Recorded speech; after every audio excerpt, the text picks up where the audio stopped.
The scream of sirens pierced the still air, not with urgency, but with dominance. A woman in uniform stood cuffed, face pressed against the hood of her car, the Georgia sun scorching the back of her neck. Her matte black SUV shimmered in the heat, looking sleek, still, and violated. Cars slowed. Phones rose. The world began to record. But none of them knew, not yet, that the officer had just made the worst mistake of his career. General Amara Sinclair had not flinched. Not when the lights erupted behind her. Not when the officer barked his first command like a drill sergeant on his worst day. And not now, even as the metal cuffs dug into her wrists. She sat in her SUV only minutes earlier, quietly recalibrating her military-grade GPS. She wasn't lost.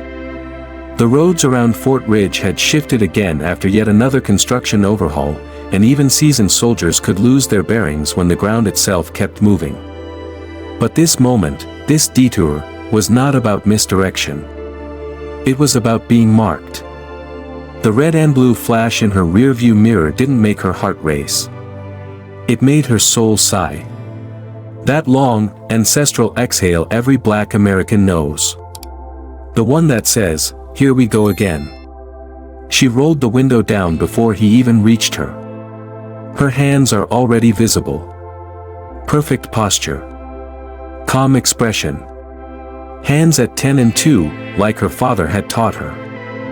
Like her instructors had drilled into her. Like her experience had become instinct. License and registration. Now, the officer barked.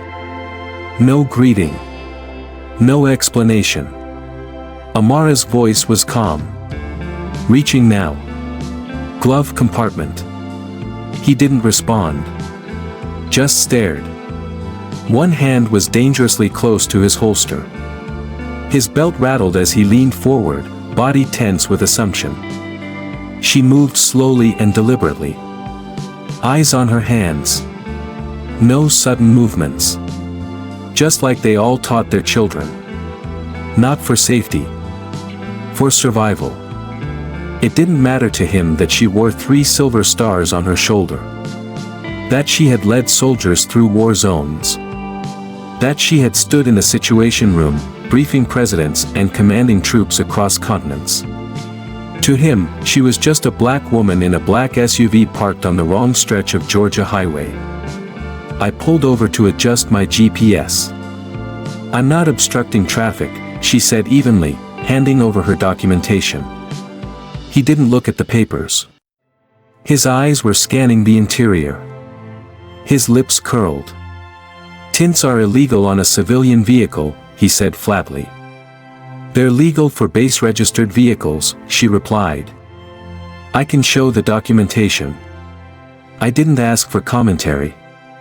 "Step out of the vehicle." She turned her head slowly. "Am I under arrest?" He didn't answer with words.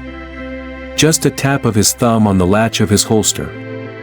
On the other side of the highway, a silver sedan slowed. A man inside leaned out, camera phone raised.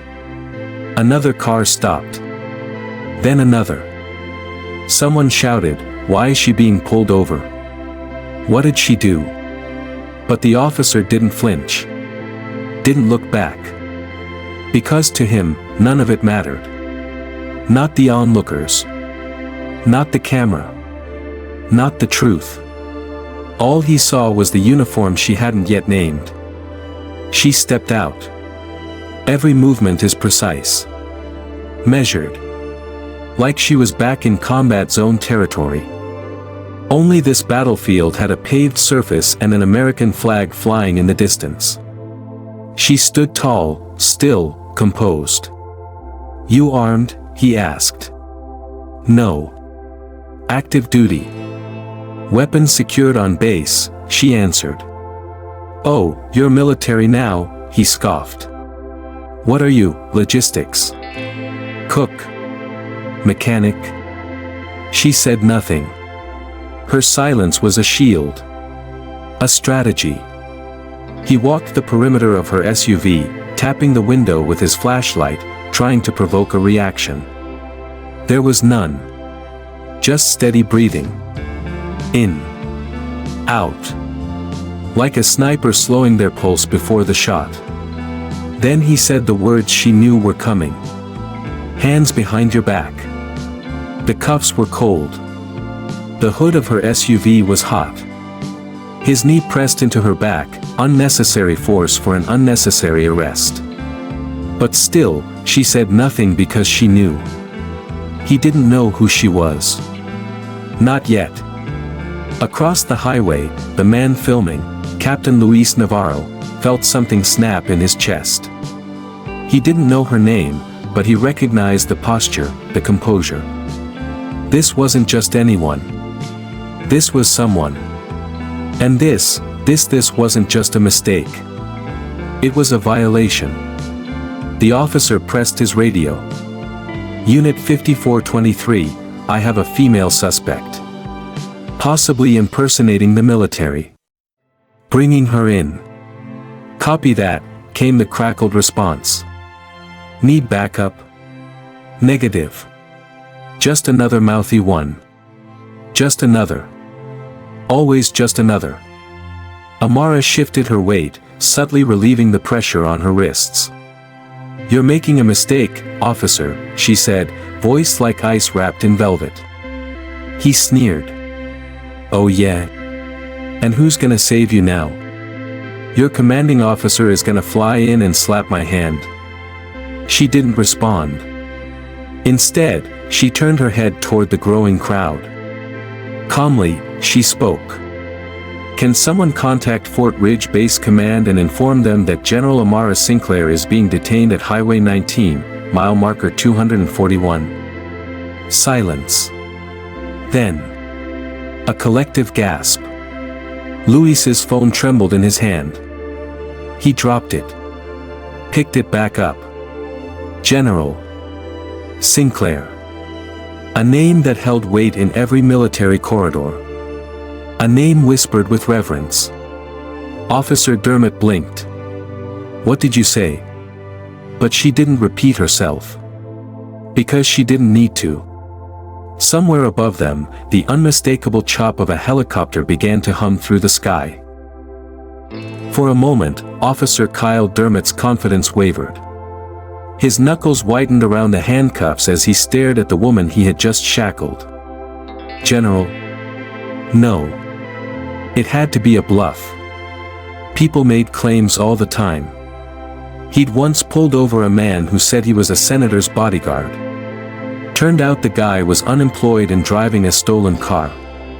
But something about this was different. Amara Sinclair didn't have the air of a liar.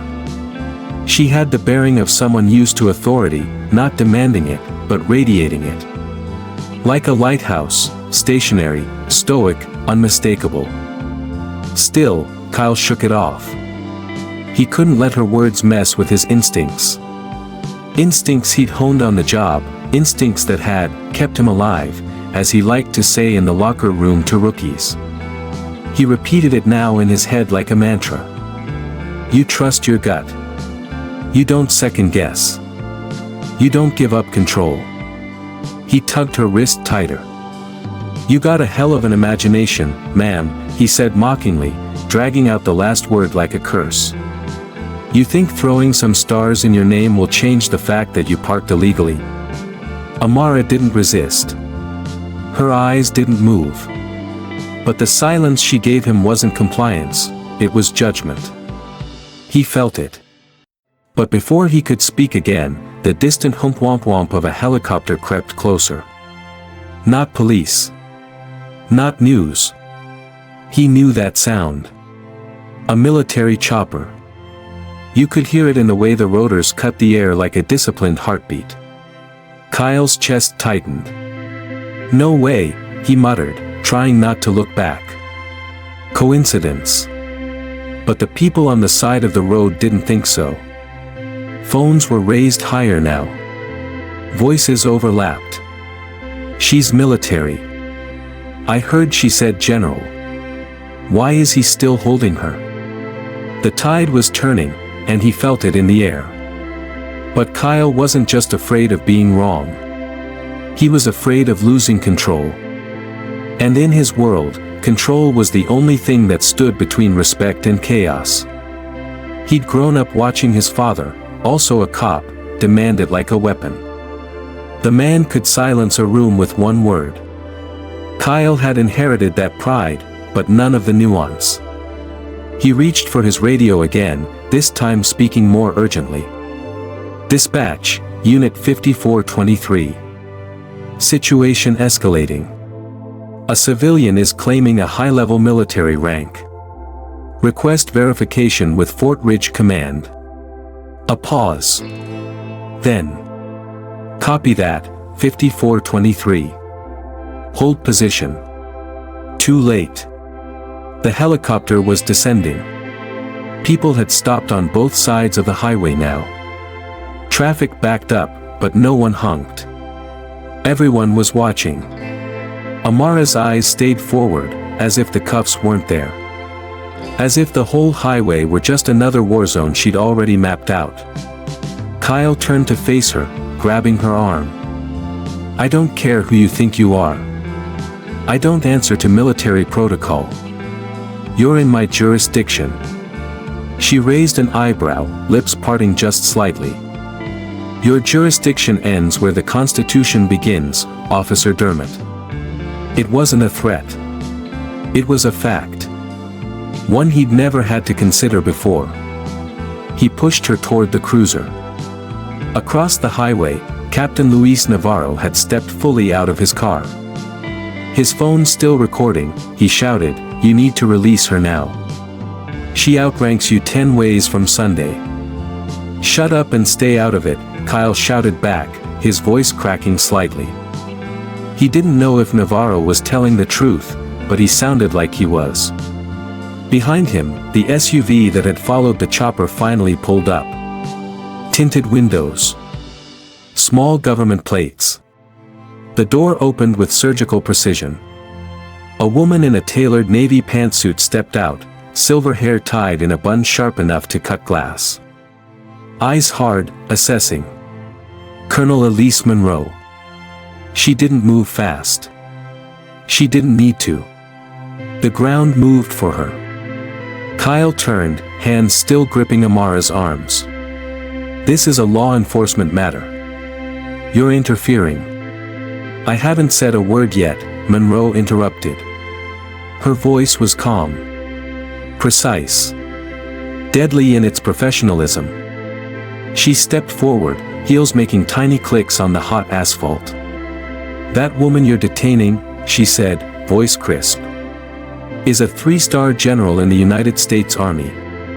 She has led international counterterrorism coalitions, briefed NATO, and has top-level security clearance. And you, Officer Dermott, just shackled her on the side of a public highway because you didn't like how calm she looked." He blinked. He didn't provide ID, she didn't announce. Monroe held up one hand. "Stop talking." He did. She moved past him, straight to Amara. "General Sinclair. Are you physically harmed?" Amara nodded once. "No, Colonel. Just, being patient." Monroe pulled a key from her pocket, unlocked the cuffs. Amara's wrists were red, slightly bruised. She didn't rub them. She simply rolled her shoulders back. The street was silent. Kyle's hands hung awkwardly at his sides now, sweat soaking through his collar. Monroe turned to him. "You ignored documentation. You failed to request confirmation before escalation. You violated federal protection laws regarding active duty personnel. You undermined the credibility of every honest officer who does their job with respect." But she didn't announce. "She doesn't have to," Monroe said coldly. "She's earned the right to not have to explain herself to people who've never had to explain anything." A long pause. Amara looked at the crowd. "I'd like to leave now, if no one objects." Monroe nodded. "I'll follow you out." As Amara walked past Kyle, she didn't glare. didn't smirk. She simply said, "The moment you put your hands on me, Officer Dermott, the world started writing your obituary. Not the kind that ends in death, the kind that ends in disgrace." He didn't respond. Because there was nothing left to say. Back in her SUV, Amara sat quietly for a moment. Her fingers hovered over the ignition. Then she picked up her phone. One new message. Footage going viral. Networks calling. What should we do? She stared at it. No answer yet. Outside, the colonel waited by her car. The crowd was dispersing, murmuring. But something had changed. Something had shifted. Power had moved. And for once, it wasn't through shouting. It wasn't through violence. It was through presence. Kyle Dermott stood in the middle of the road, his authority crumbling. Not because someone yelled louder than him. But because the lie he told himself, that he knew what danger looked like, had just been shattered. And the woman who shattered it, hadn't even raised her voice. For the rest of that day, Officer Kyle Dermott didn't return to patrol. He didn't fill out his reports. He didn't even remove his uniform. He sat in the break room of the Kingsford Police Department, hands clasped, eyes glued to the small TV mounted in the corner, muted but looping the footage over and over. There she was, General Amara Sinclair. Calm. Composed. Cuffed. There he was, hands tightening the metal around her wrists, knee pressing into her back, radio crackling with dismissive authority. There was the moment, recorded in 4K by 3 angles, when she turned her head and spoke her name, and the entire crowd inhaled like the sky had just cracked open. He had made the mistake. But now, the nation was watching. In hours, the video had reached over 2 million views. By evening, hashtags were trending. General Sinclair. Respect her rank. Justice in uniform. The department was silent. No statements. No press release. Just whispers behind closed doors and a quickly convened internal affairs meeting scheduled for 9 a.m. the next day. But the silence outside the department didn't match the world beyond. Across town, in a modest brownstone in Washington, D.C., Amara sat with her boots off and her back straight. The calm wasn't a performance, it was a posture. The room was quiet except for the soft humming of the air conditioning and the rustle of pages flipping as her younger brother, Elijah, scribbled notes on a yellow legal pad. Elijah Sinclair had always been the quieter sibling. Less battle-hardened, but no less resilient. Where Amara wore stripes, he wore words. A civil rights attorney who'd made a name for himself defending the voiceless, he now found himself representing the one woman who had always needed no defense, his sister. "You sure you don't want to issue a statement?" he asked. Amara shook her head. "Not yet." He leaned back, adjusting his glasses. "You know the mayor's office already called. 3 times. Half the city wants your face in front of a podium. The other half wants you to run for Senate." She smirked, but there was no amusement in it. "I'm not interested in politics." Unfortunately, Elijah replied, "You don't always get to choose when you become a symbol." Amara looked down at her wrist. Faint red marks are still visible. She'd had worse. Far worse.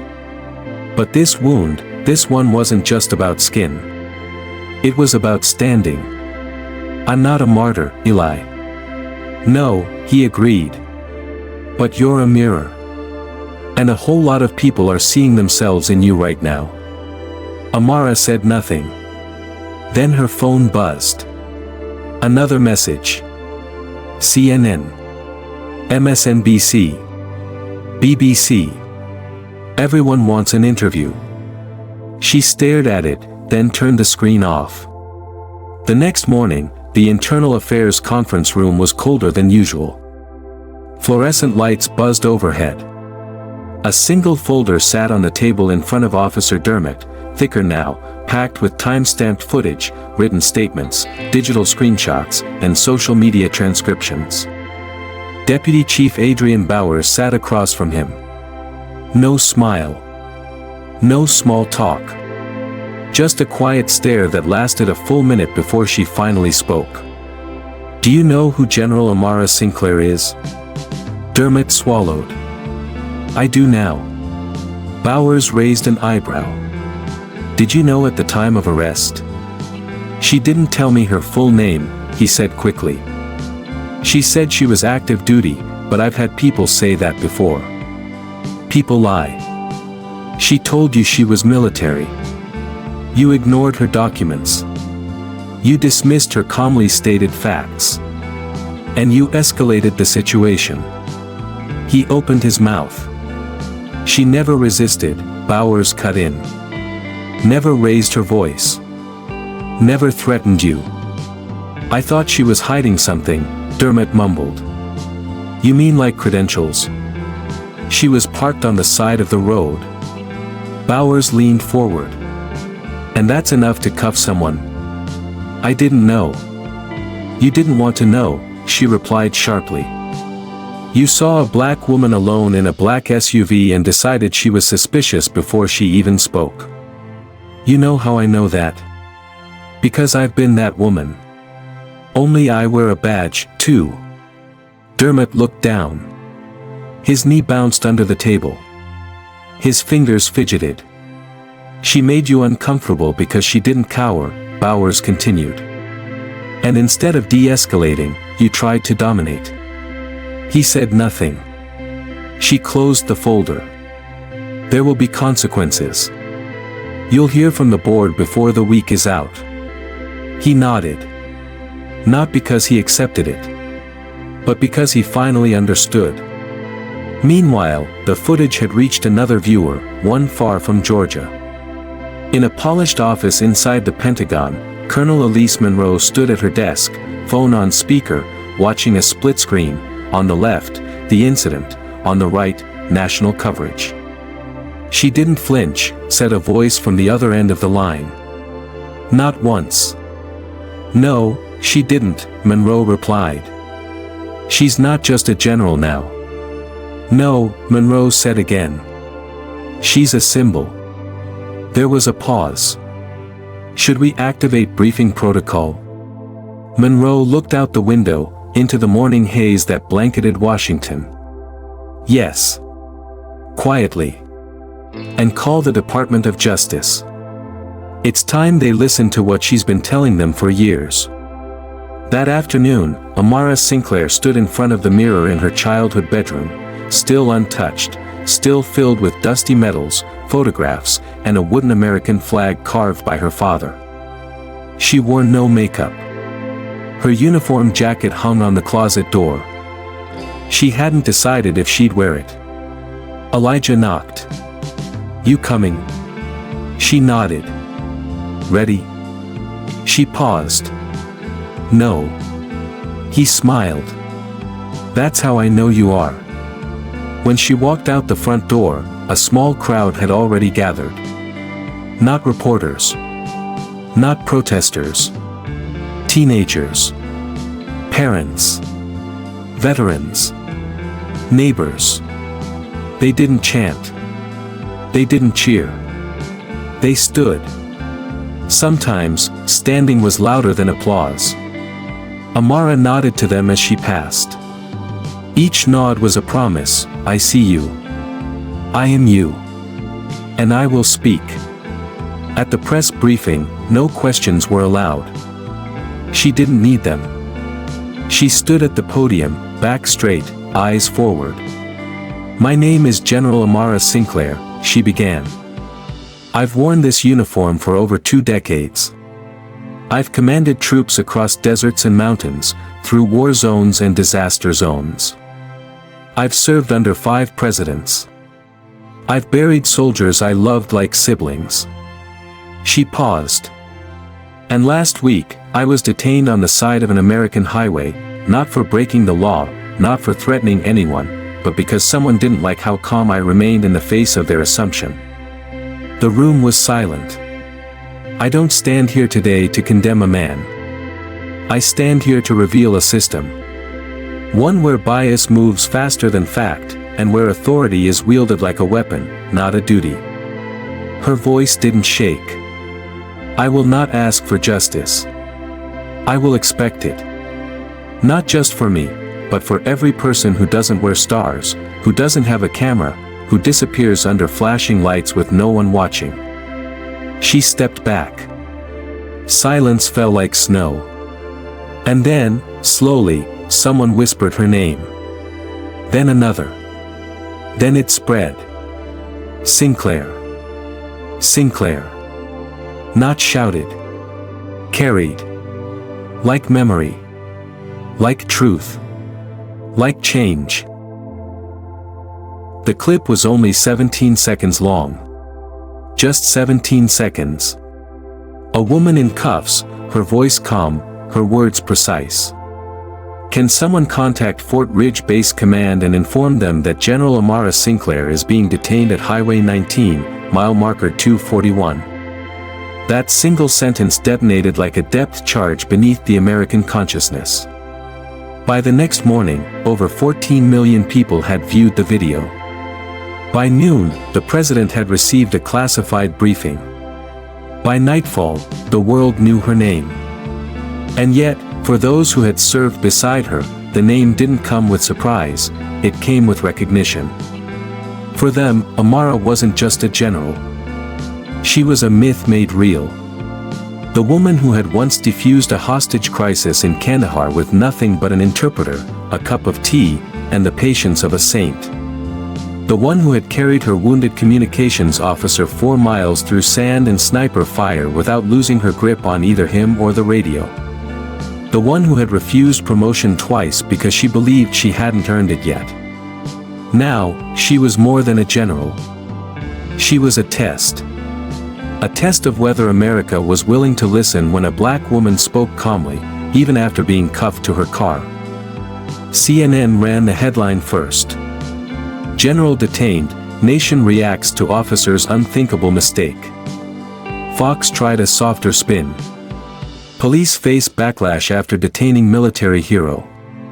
But the footage spoke louder than any cheering. Amara didn't shout. She didn't weep. She didn't demand revenge. She asked someone to call the command. And for the millions watching, that simple act, choosing procedure over panic, authority over anger, shook them. Because they weren't used to power that didn't need to be positioned. In a small barbershop in Atlanta, a group of veterans sat shoulder to shoulder, eyes fixed on the tiny TV mounted in the corner, surrounded by faded military posters and old championship photos of local basketball teams. The buzz of the clippers paused as the video looped again. She said General Amara Sinclair, murmured one of the older men, a Vietnam vet named Curtis. You served with her, the barber asked, blade held still against a customer's temple. No, Curtis said. But I followed her. Hell, we all did. There was a silence. Then a younger man spoke, barely older than 20, his hoodie zipped to his chin. How come we never heard of her before this? Curtis looked over, eyes narrowing with age and memory. Because sometimes the system doesn't spotlight the ones who earn their shine.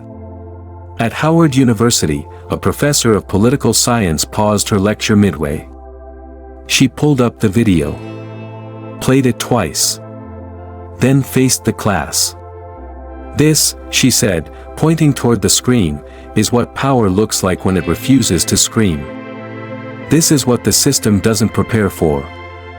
A black woman who knows exactly who she is and refuses to prove it to anyone until she decides the moment is hers. A student in the front row leaned forward. So what do we do? You listen, the professor said. And then you act. Because the silence after a name like hers gets said.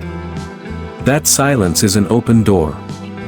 On Twitter, the clip became a rallying cry.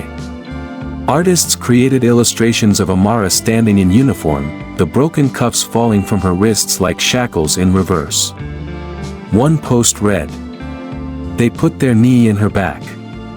She put their name in history." Another, "She didn't say, 'Don't you know who I am?' She let the world say it for her." But not everyone was supportive. Some commentators pushed back. She didn't identify herself properly.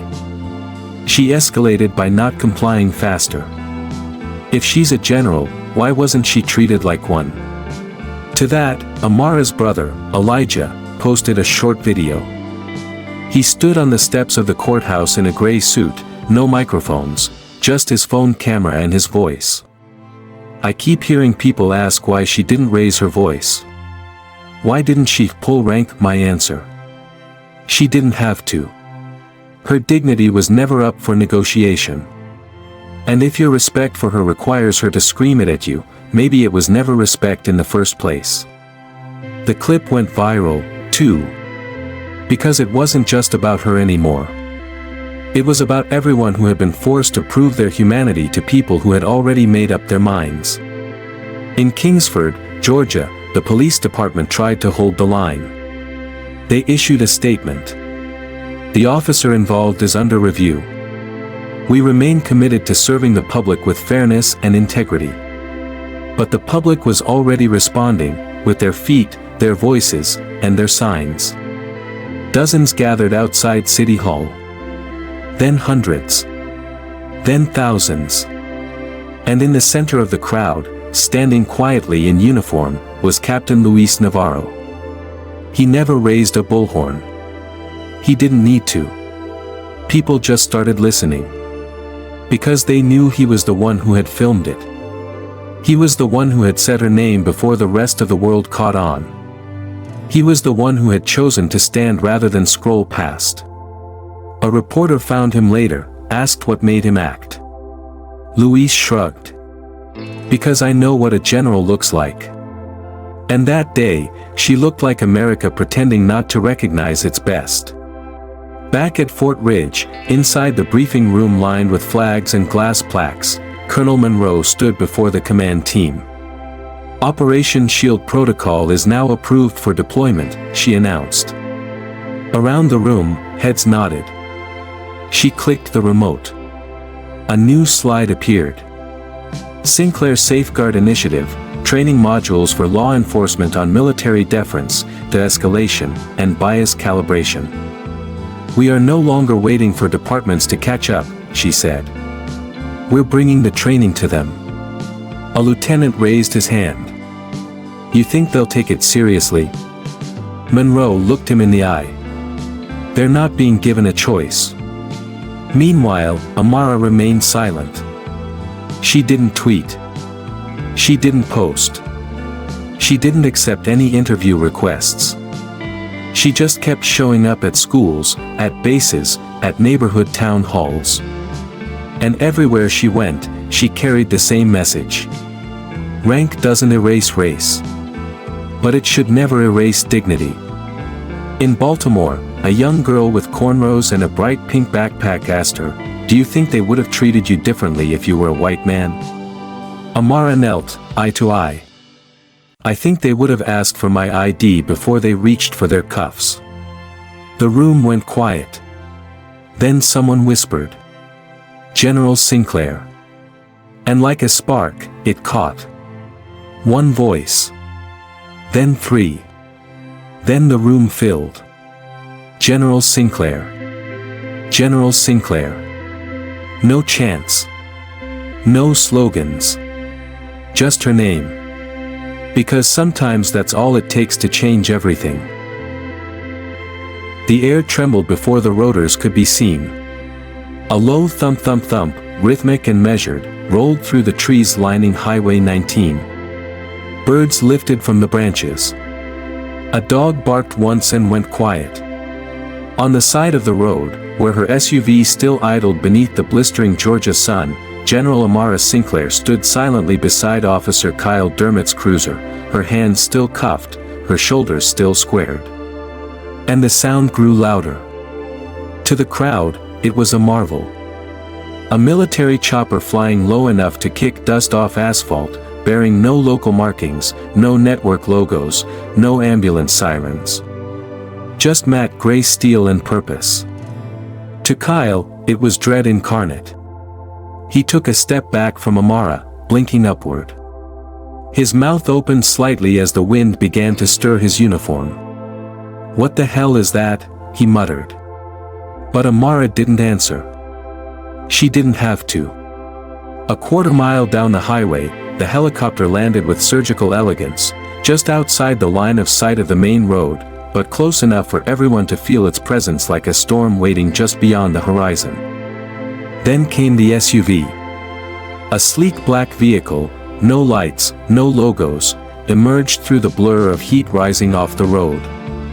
It glided into the line of cars that had been slowing since the confrontation began, parked without hesitation, and shut off. For a second, the highway went still. Then the passenger door opened before the engine had finished ticking. A woman stepped out. Sharp navy pantsuit. Silver hair pulled back into a no-nonsense bun. Eyes cold as polished marble. Colonel Elise Monroe. She didn't march. She moved. Each step is deliberate. Each stride was measured. The kind of movement that tells a crowd they're witnessing not a performance, but protocol. As she approached the circle forming around Dermot and Sinclair, people parted like water. Dermot turned instinctively toward her, his hand still near his belt. "Ma'am, this is an active police matter." "Not anymore," Monroe interrupted, not breaking stride. "Stand down. I have authority." "You had authority. Then you lost it the moment you ignored federal identification and detained a 3-star general without cause." She never identified herself." "She did," Monroe said. "She told you she was active duty. That was all you needed. Everything after that was arrogance." Dermot blinked, the words cutting deeper than any yell ever could. Monroe turned to Amara. "General Sinclair. Are you harmed?" "No," Amara replied. "Just tired of this cycle." "Understood." Without another word, Monroe removed a small silver key from her blazer and unlocked the cuffs herself. The metal clicked once, then fell from Amara's wrists. She didn't rub the red marks. She simply exhaled through her nose, like a soldier recalibrating for her next order. The crowd didn't cheer. They watched. Because they sensed this moment wasn't the end. It was the arrival. Back in Washington, D.C., the Department of Defense was already in motion. A special briefing had been activated at the Pentagon under the Tier 1 Domestic Incident Protocol. In a secured conference room, senior officials from the Army, Air Force, Navy, and DOJ sat around a U-shaped table. At the head was General Charles Whitman, chairman of the Joint Chiefs of Staff. On the screen behind him played the footage played again. From 3 angles. No sound. Just visuals. Cuffs. The helicopter. Monroe is unlocking them. The unwavering composure of Amara Sinclair. Whitman didn't say much. He didn't need to. "The general has made contact with the public," said one analyst. "If we do nothing, the world will define this moment for us." "We need to get ahead of it," said another. "No," Whitman replied. "We need to align with it. There is no ahead. She's already leading." Back on the highway, Monroe turned to Dermot. "I assume you've radioed in?" "Yes." "Then step aside. Your presence here is no longer required." Dermot didn't move. His jaw flexed. "You've made enough of a mess," Monroe added. "Don't turn it into a career obituary." Still, he didn't budge. Until Amara finally spoke. "Officer Dermot," she said, her voice low and composed, "you detained me without cause. You escalated a peaceful interaction. And now you're obstructing federal operations. You don't have to answer to me, but trust me, someone far above both of us is watching right now. Her words didn't yell. They landed. Dermot took one step back. Then another. His hand fell from his belt. Good. Across the highway, Captain Luis Navarro had moved closer. He stood by the crowd, still recording. He hadn't moved much. But his presence had anchored the bystanders as witnesses. And now, Monroe turned to him. Captain Navarro. Yes, ma'am. I understand you documented the incident. I did. From the start. Monroe nodded. Preserve the footage. There will be a joint military-civilian review, and your statement will be formally requested. Luis straightened his shoulders. I'll submit everything. Amara glanced at him and, for the first time, offered a small nod of gratitude. He returned it with quiet pride. News of Monroe's arrival hit the national media within minutes. Helicopter footage leaked by a passing news van captured the moment she stepped from the SUV, the way Dermot shrank as she approached. By evening, clips of the handcuffs falling from Amara's wrists were played in slow motion across primetime broadcasts. But it wasn't the drama that caught people. It was the restraint. The terrifying calm with which power had moved into position and realigned the field. Later that evening, in a quiet corner of a hotel suite in Atlanta, Monroe and Amara sat across from each other, a pot of untouched coffee cooling between them. You handled yourself well, Monroe said softly. I did what I always do, Amara replied. Waited longer than I should have had to. Monroe nodded. We're briefing the Secretary of Defense in the morning. DOJ will be there too. I don't want a photo op. You're not getting one, Monroe replied.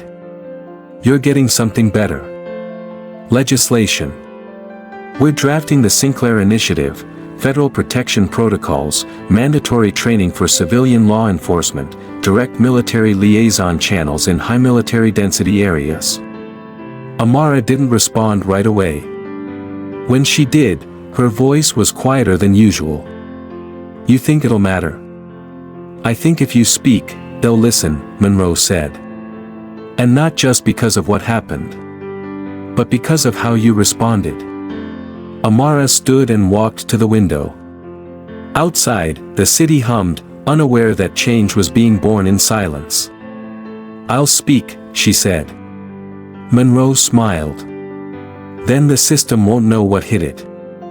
Across the country, police departments were already feeling the aftershocks. In Oregon, a precinct released a statement acknowledging its lack of military de-escalation training. In New Jersey, a sheriff voluntarily issued a department-wide screening of the Sinclair footage, followed by a mandatory town hall. And in Georgia, right in Kingsford, Officer Dermot was summoned to the city's ethics board. Not because someone had sued, but because someone had finally stood. The next morning, as sunlight streamed through the massive windows of the Department of Defense auditorium, reporters filed in. No one spoke loudly. No one cracked jokes. Because for the first time in a long time, everyone knew they were in the presence of something irreversible. Not a scandal. A reckoning. The Internal Affairs conference room smelled like old carpet and new judgment. Officer Kyle Dermot sat rigidly at the long table, his badge already removed from his chest, lying face down beside a thick manila folder.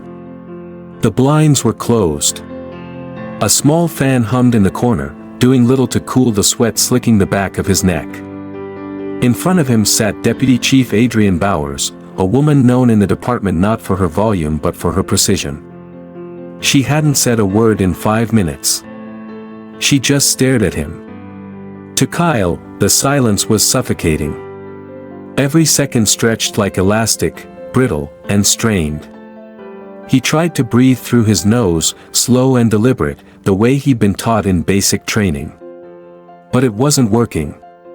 His knee bounced beneath the table, a silent metronome of anxiety. "Do you know who General Amara Sinclair is?" Bowers asked at last. Kyle had heard her name repeated so many times in the last 48 hours, it was as if it had been carved into his bones. "I know now," he said, voice hoarse. "That wasn't my question." Kyle glanced at the folder. "No," he admitted. "I didn't know then." Bowers leaned back slightly, her arms crossed. "And what did you see when you looked at her?" He hesitated. "Someone who wasn't cooperating." "Did she raise her voice?" "No." "Did she threaten you?" "No." "Did she make any aggressive moves?" He shook his head. "So tell me, Officer Dermott, what exactly made her non-cooperative?" He swallowed hard. "She didn't follow instructions immediately. She seemed dismissive. She didn't announce herself properly." Bowers opened the folder. Inside were printed screenshots of the incident. A still image of Amara's face pressed against her hood. Another of Dermott with his hand on his gun. Another of Monroe's unlocking the cuffs. Then pages of transcripts, body cam footage, public statements, legal definitions. "She told you she was active duty. She had military plates. She offered documentation. But that wasn't enough." He said nothing. "Because she was black." His head snapped up. "That's not. You didn't cuff her because of her race," she said, not loudly, but firmly. "I didn't say that. But she was black. And you did cuff her." He clenched his jaw. "I made a mistake." "No," Bowers said. "You made assumptions. And then you acted on them. And then, when it became clear you were wrong, you escalated." Kyle looked away. "You embarrassed this department. You embarrassed this city. You put your personal bias on public display, and now the world is watching." He opened his mouth. She raised a hand. "Let me be very clear. This isn't about protecting our image. This is about confronting a culture that allowed you to think you could cuff a 3-star general and justify it by your discomfort." The fan in the corner continued its futile spin. Bowers pushed the folder toward him. "Effective immediately, you're suspended pending final termination. Your credentials are being revoked. Your certification is under review by the state.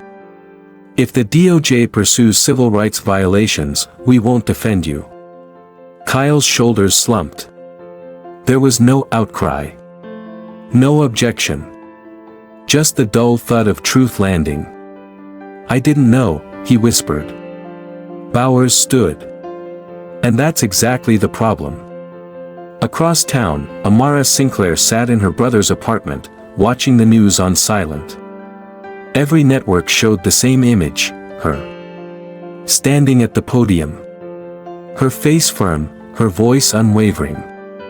The footage had gone beyond viral. It had become historic. But she didn't feel victorious. She felt weighed down. "You okay?"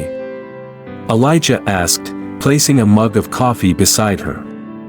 Amara didn't answer immediately. She was watching an overhead drone clip, Dermott pacing in front of his cruiser, the crowd gathering, the helicopter overhead. Her body language in the footage looked foreign to her now. Too still. Too calm. Like she had turned herself into a statue to survive the moment. "Elijah," she finally said.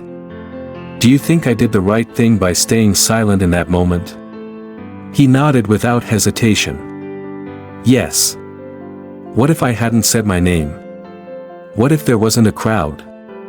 What if Captain Navarro hadn't stopped? Then we'd be having a different conversation," he admitted. "But the point is, you didn't fight for just yourself. You fought for the next person who won't be recorded. Who won't have a title to protect them." Amara looked down at her wrists. The redness had faded, but the memory hadn't. It shouldn't have to be a strategy, she murmured. Survival shouldn't depend on your ability to stay composed while humiliated. No, Elijah agreed. But until it changes, people need someone who knows how to survive it and do something with it afterward. That's you. That same afternoon, in the Kingsford City Council chamber, a special session was called to address public unrest.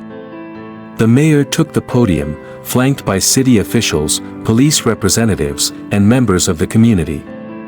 The chamber was full, residents, reporters, and activists. Some held signs that read, "We salute her. Do you? Courage under cuffs. Dignity is not a threat." The mayor cleared his throat. "We failed," he said plainly. "Not just General Sinclair. We failed everyone who has ever feared that compliance wasn't enough to protect them. We failed to train, to verify, and to act without prejudice." Behind him, the city attorney announced the formation of the Sinclair Oversight Task Force, composed of civilian reviewers, military liaisons, and Justice Department auditors. They weren't just responding to outrage. They were institutionalizing accountability. Meanwhile, Amara visited Fort Ridge Base. She walked through the barracks where she had trained so many soldiers over the years. Young men and women straight out of high school. Most of them wouldn't know what had happened to her in detail. But they'd know her name. They'd know that when she was forced to kneel, she rose taller. One private, no older than 20, approached her near the mess hall. "Ma'am," he said, straightening. "Thank you for showing us what real strength looks like." She nodded once. Then paused. "You know what real strength is, Private?" He shook his head. "It's not how loud you can speak. It's how you speak when the world is trying to silence you." Later that evening, at a town hall hosted by the local NAACP chapter, Amara was invited to speak. She didn't wear her uniform. She wore civilian clothes, dark jeans, a simple white blouse. She took the microphone without notes. "I want to talk about silence," she began. "Not the silence they try to impose on us, but the kind we use as armor. The kind that protects, deflects, survives." She paused. "In that moment, I didn't shout. I didn't fight.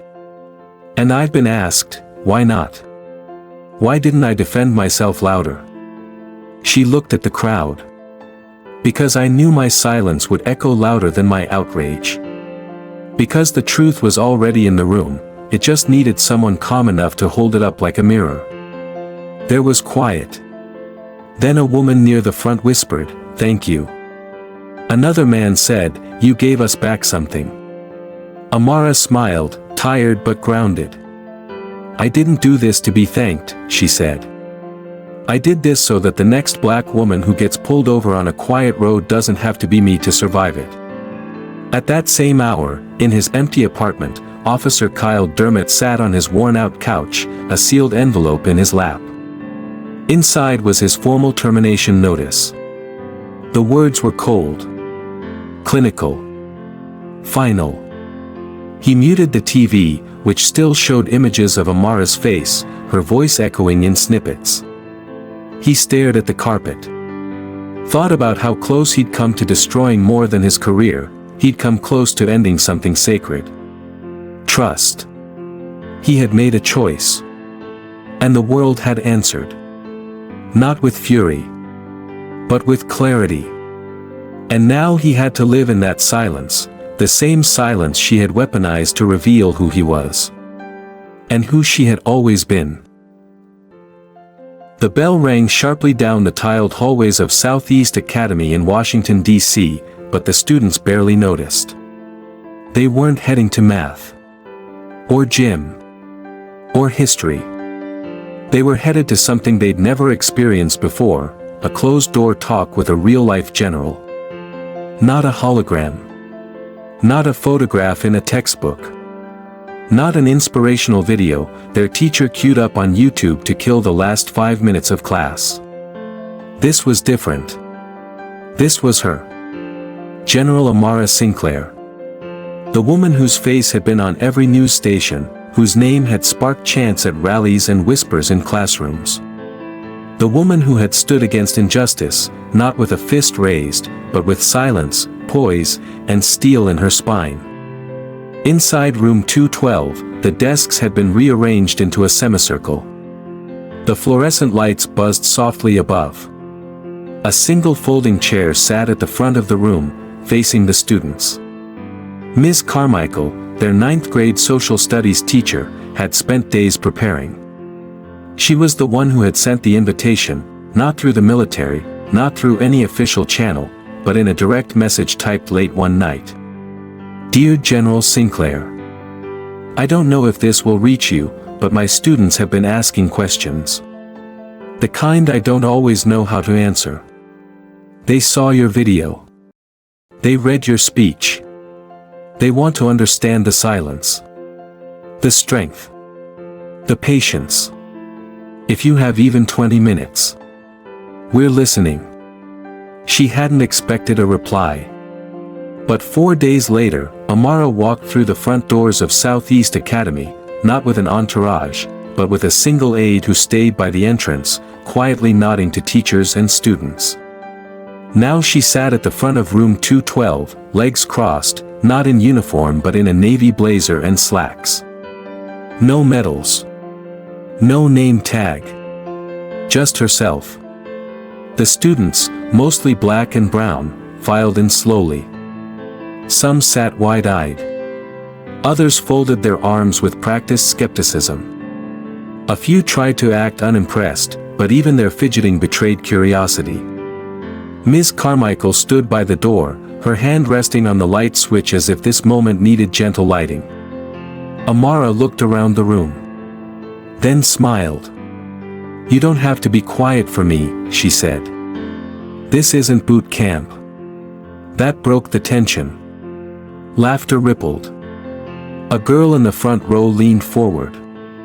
Her braids were pulled back into a high bun, and her eyes didn't blink as she asked, "Were you scared when he cuffed you?" The room froze. Ms. Carmichael opened her mouth, to deflect, to reframe, but Amara raised one finger. "I was steady," she said. The girl blinked. "What does that mean?" "It means I've been scared before. Scared. And I've learned that fear can't speak for me. Fear is loud, but it lies. Steadiness is quiet, but it tells the truth." Another student, a boy in the back, tall with a hoodie pulled halfway over his head, raised his hand. "But you outranked him, right? Why didn't you just tell him off? Show your ID and shut him down." Amara turned to him, her expression calm but serious. "Because rank doesn't stop bullets. And dignity isn't loud." The room went quiet. "You all know this," she continued. "Some of you have walked through metal detectors every morning before you even had breakfast. Some of you have been taught to keep your hands visible when a cop drives by. That has nothing to do with rank. That has everything to do with history. With skin. And with expectation." One student, a boy with his arm in a cast, muttered, "Expectation gets people hurt." Amara nodded. "But grace gets people hurt." A girl raised her hand. "Did you want to hit him?" Amara chuckled softly, surprising them. "Yes. Of course I did. But wanting isn't the same as doing. The world doesn't remember your impulses. It remembers your choices." A few heads nodded. Then one voice, quiet and unsure, "Is it enough?" Amara turned. A girl near the windows, small-framed with soft brown eyes, had spoken. She was holding her notebook close to her chest like a shield. "Is what enough?" Amara asked. "Being steady. Being composed. Saying your name. Is it, enough to stop this from happening again?" Amara didn't answer right away. She stood up, walked toward the window, looked out over the schoolyard, where other students were laughing on benches, throwing basketballs, and checking their phones. Then she turned back. "No," she said simply. "It's not enough. But it's a start." She stepped closer. "And here's the thing, being steady doesn't mean being silent forever. It means choosing your moment. When I said my name, it wasn't about pride. It was about proof. That I knew who I was. That I wasn't going to be reduced to ma'am or suspect or you people." The room absorbed her words like breath. "Do you know your name?" she asked the girl. "Jasmine," the girl said softly. Amara nodded. "Say it again." "Jasmine." "Louder." "Jasmine." "That's power," Amara said. "The world will try to take your name before anything else. It'll try to rename you. Box you in. Dismiss you. But your job, your first job, is to never let it forget who you are." The bell rang again. But no one moved. Ms. Carmichael stepped forward, eyes wet. "General Sinclair," she said quietly, "thank you. For all of it." Amara looked at the students. "Thank them. They asked the questions that matter." As she turned to leave, the students did something no one had rehearsed. They stood. No applause. No noise. They just stood. Because sometimes standing is louder than shouting. Outside, Elijah waited by the curb. "You okay?" he asked as she slid into the front seat. She nodded. "They get it. They do. I heard about what happened in Chicago today," he said, pulling out his phone. "Another officer. Another kid. No recording this time." Amara closed her eyes. "How old?" she asked. 17. She shook her head. Too young to be that familiar with fear. Elijah placed a hand on her shoulder. "We're not done, Amara." "I know," she said. "But at least now, we're not fighting alone." He nodded. "They're standing with you." "No," she said, eyes firm. "They're standing for themselves." That evening, Amara sat on her porch, watching the horizon dip into dusk. Fireflies blinked slowly in the tall grass. Crickets hummed like a soft war song. She was tired, but not defeated. Inside, her phone buzzed. A message from Colonel Monroe. "Sinclair protocols approved by bipartisan vote. Training begins next quarter. You did this." She smiled faintly. Not because it was over. But because it wasn't. And for the first time in a long time, the next generation wouldn't have to start from zero. They would start with a name. With a mirror. And with a voice. The Pentagon briefing room was unusually quiet. There were no shouted questions, no camera flashes popping like confetti. Just the quiet rustle of notepads, the flick of tablets waking from sleep, and the heavy presence of history about to be written. At exactly 10 a.m., the doors opened. General Amara Sinclair walked to the podium. Her uniform was pressed, medals gleaming under the soft lights. Her posture was the same as ever, steady, composed, unshaken. But today, something was different. She wasn't just a soldier. She was a symbol. She stood behind the podium with no speech in her hands. Just a memory in her chest. "My name is General Amara Sinclair," she said. "And I am here not just as a soldier, but as a citizen of this country." The silence in the room thickened, reverent. "For years, I've taught troops to remain calm in chaos. To hold the line. To recognize the power of presence. But no amount of battlefield training prepares you for the moment your own country sees you not as a leader, but as a threat. She let that settle.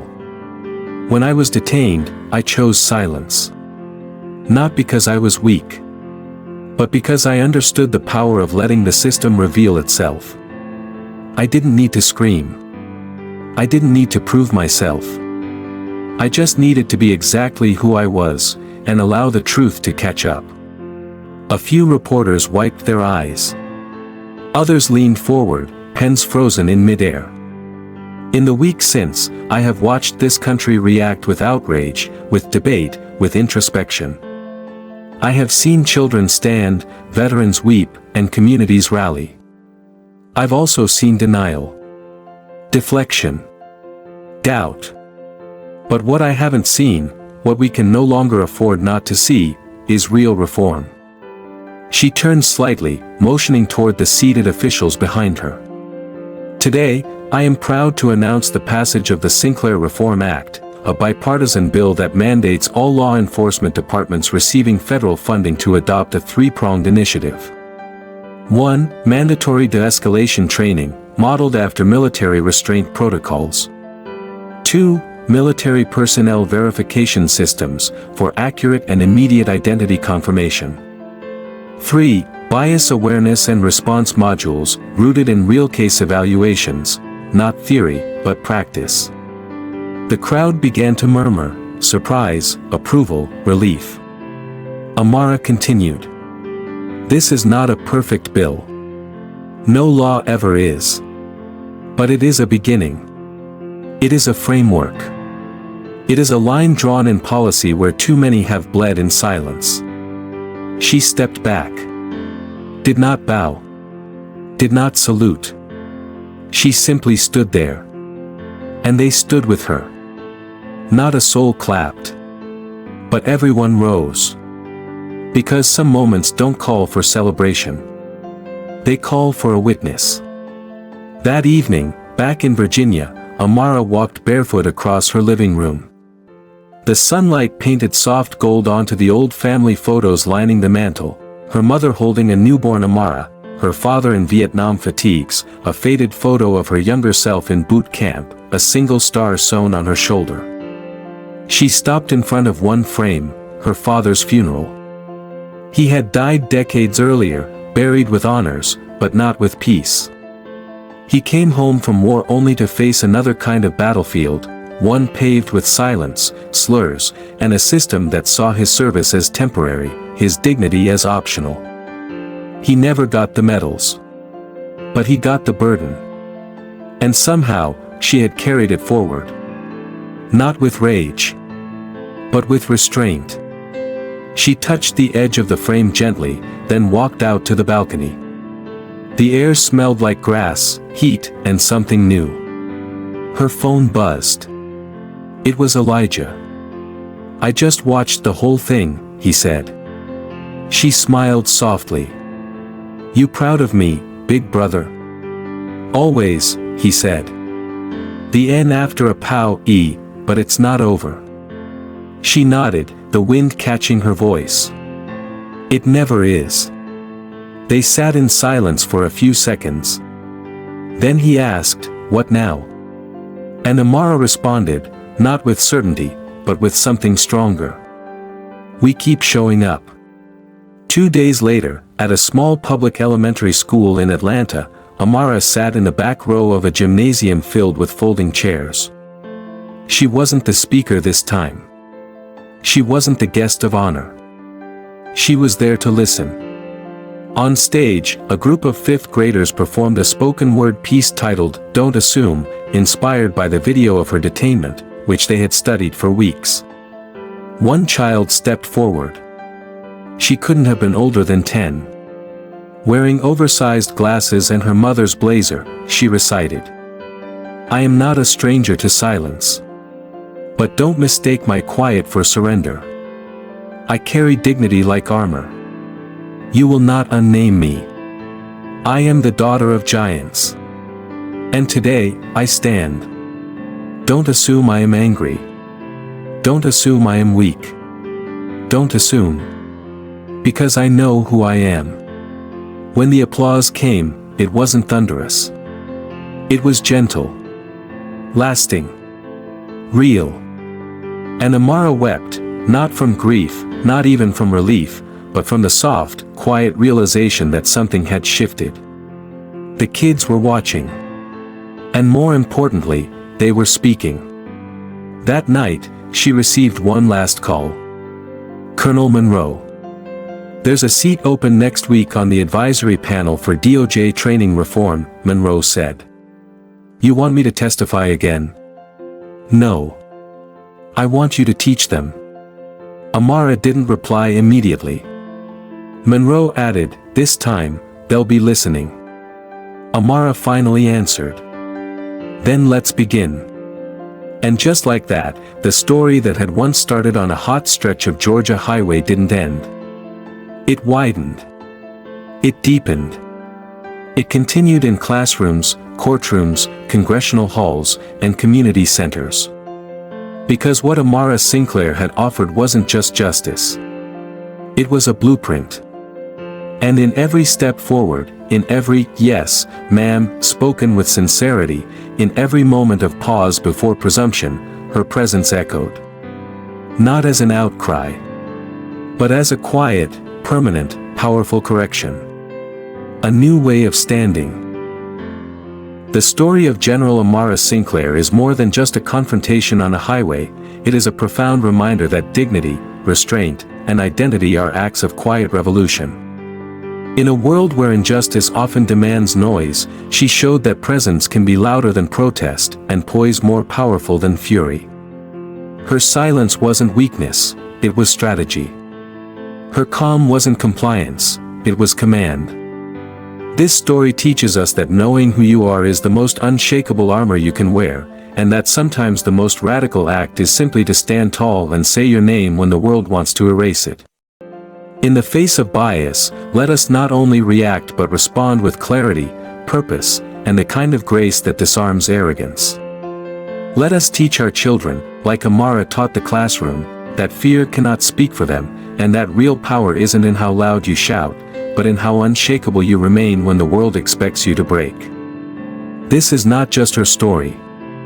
It's ours.